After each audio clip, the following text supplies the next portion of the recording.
everyone, welcome back to the channel, and today I have the overview for episodes 1, 2 and 3 of Andor Season 2, or going by the whole episode run, episodes 13, 14 and 15. And I've got to admit, this video isn't going to be as long as I thought it would, because instead of 3 separate stories spread across the year for BBY, it's actually just one continuous story over a very brief period of time. Now, there are a few storylines going on throughout these first 3 episodes, so I'm going to run through as many of them as I can now.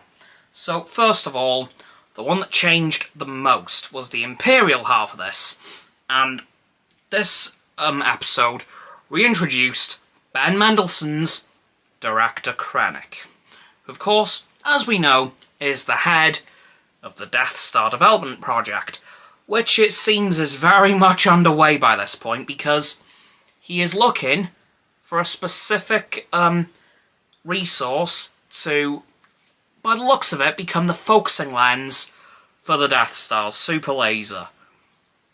Like, that's what I got straight away. As soon as he said the word lens, I thought, oh, that's going to be the focusing lens for the super laser for the Death Star. So, very excited to see that that's already underway, although it's been underway for a long time now, in terms of the Star Wars universe. But of course, they're now very close to finishing the construction. Only a few short years away, because we do see the final steps in Rogue One.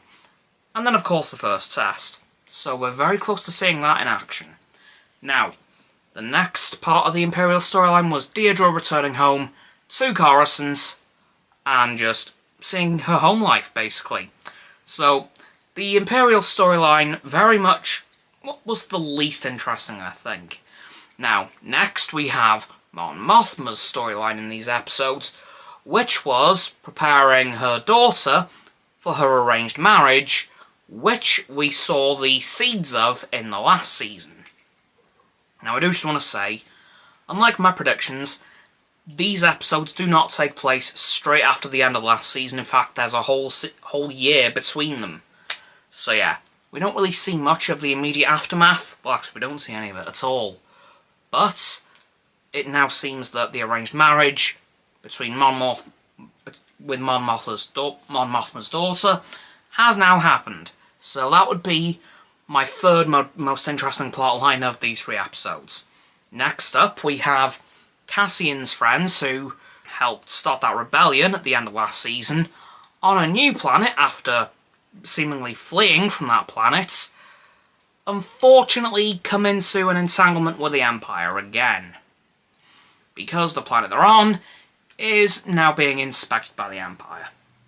And unfortunately that means that they are too, so they've basically got to get away from where they are currently to another part of the planet to temporarily escape the inspections, because they're doing it one village at a time.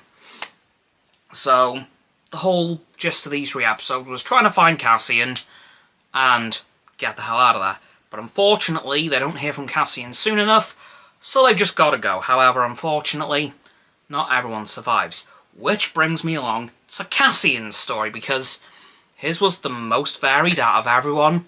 So, the beginning of episode 1 was him actually on the planet Syonar, which is the planet that is home to Syonar Fleet Systems, who are the in-universe builder of the TIE Fighter model series. So, every TIE Fighter made came from that company and that planet.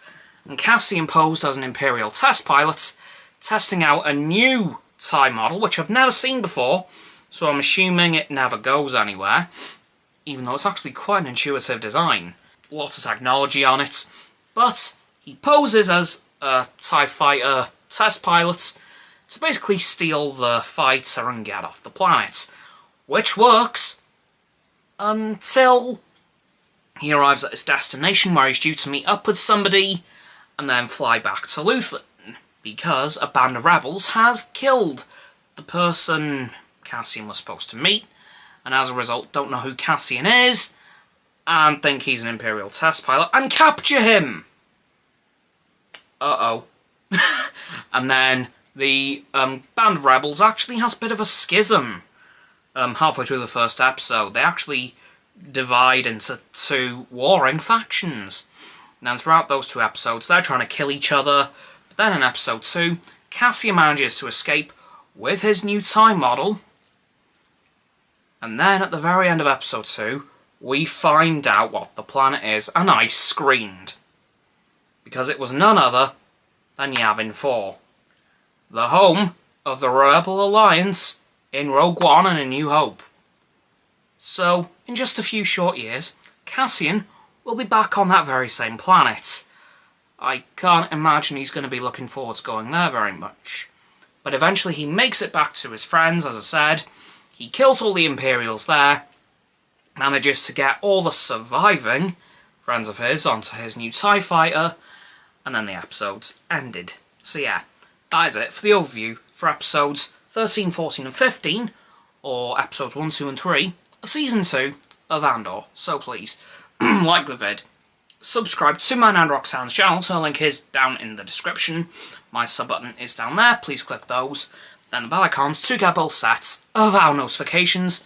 Comment as well, because why not let me know what you thought of this week's episodes of Andor. And if you have any predictions this early for next week's episodes, let me know in the comments below. Once you've done that too, please follow me on my social medias. They'll be in the link tree in the description below. That is going to be Roxanne's website. And lastly, please do share the vid with all your friends so they can join the infinite loop of liking, subscribing, commenting, following, and sharing, and around and around and around that loop. And I'll see you all tomorrow with another video. Goodbye!